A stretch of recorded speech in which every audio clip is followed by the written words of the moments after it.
Bonjour tout le monde, bienvenue sur cette vidéo après avoir parlé de Giroud et de Louis Nicolin, deux personnes qui étaient chères à mes yeux. Et bien j'ai décidé de parler de quelqu'un que j'apprécie un petit peu moins, c'est Jean-Michel Aulas. Donc je vais vous parler de sa vie, vous expliquer qui il est, puisqu'au final on connaît de lui que le président de l'Olympique lyonnais, mais Jean-Michel Aulas c'est beaucoup plus que ça. Donc je vais vous parler de son enfance, de sa vie jusqu'à maintenant.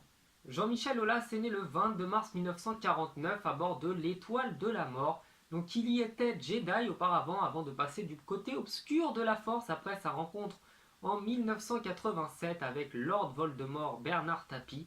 Donc cette rencontre pendant laquelle on demanda à Bernard Tapie qui il verrait comme président de l'OL pour relancer ce club qui était vraiment dans le fin fond de la deuxième division française. Il a répondu, je pense honnêtement que Jean-Michel Aulas ferait l'affaire.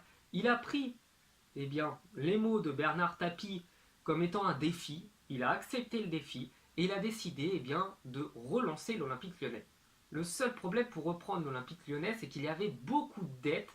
Et du coup, Jean-Michel Aulas s'est porté garant pour les payer. Et grâce à un astucieux trafic de pénalty vers l'Italie, il a réussi à faire de l'Olympique lyonnais une entreprise rentable et a pu enfin se débarrasser de toutes les dettes de l'OL. Très rapidement, en 1989, grâce à Raymond Domenech, il parvient à atteindre la première division française. Il y avait notamment recruté de bons joueurs et pris vraiment le staff qu'il fallait. Donc l'Olympique lyonnais, seulement 2 ans après avoir été repris, jouait déjà la première division.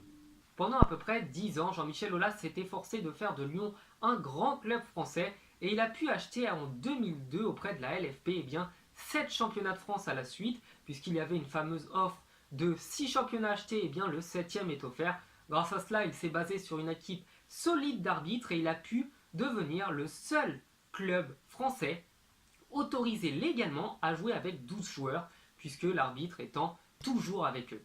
Lyon étant enfin devenu un grand club français et un bon club européen, ils parviennent à jouer 15 Ligues des Champions de suite, chose que les Stéphanois ne feront plus jamais. Et il parvient même à marquer un triplé contre Zagreb lors du match truqué qui a donné lieu à un 7-1. En 2012, après s'être fait énormément d'amis dans le football français, il décide de tacler en direct à la télévision Pierre Ménès. Et sous le poids de la bête, vous vous doutez bien que ce n'est pas sans risque. De là est provoqué un énorme raz-de-marée dans la région parisienne, puisque la Seine déborde. De nombreuses villes sont touchées, beaucoup d'habitations sont détruites. Et fort heureusement, les dégâts n'ont pas été trop graves dans toute la région, mais ça a quand même coûté près de 1,5 milliard d'euros à la mairie de Paris. En 2013, en utilisant la force que Dark Vador lui avait enseignée, il construit le parc OL et pour fêter l'ouverture, il décide d'offrir une PlayStation à tous les supporters stéphanois en signe de reconnaissance de toutes ces années de rigolade.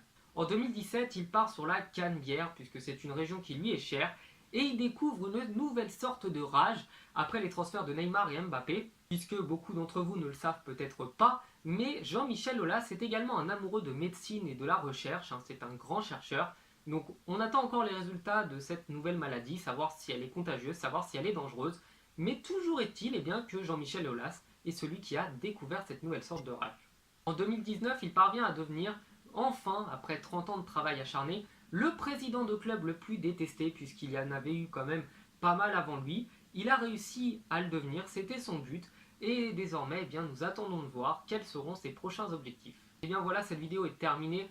Donc avant de conclure, quand même, écoutez-moi bien, je voulais quand même dire que Jean-Michel Aulas, même si c'est un président qu'on aime ou qu'on déteste, même si je pense qu'on le déteste plus qu'on l'aime, c'est quand même quelqu'un qui a fait énormément de bien au championnat de France. C'est un homme qui a fait beaucoup de travail, qui s'est donné corps et âme pour mettre son club au plus haut niveau français.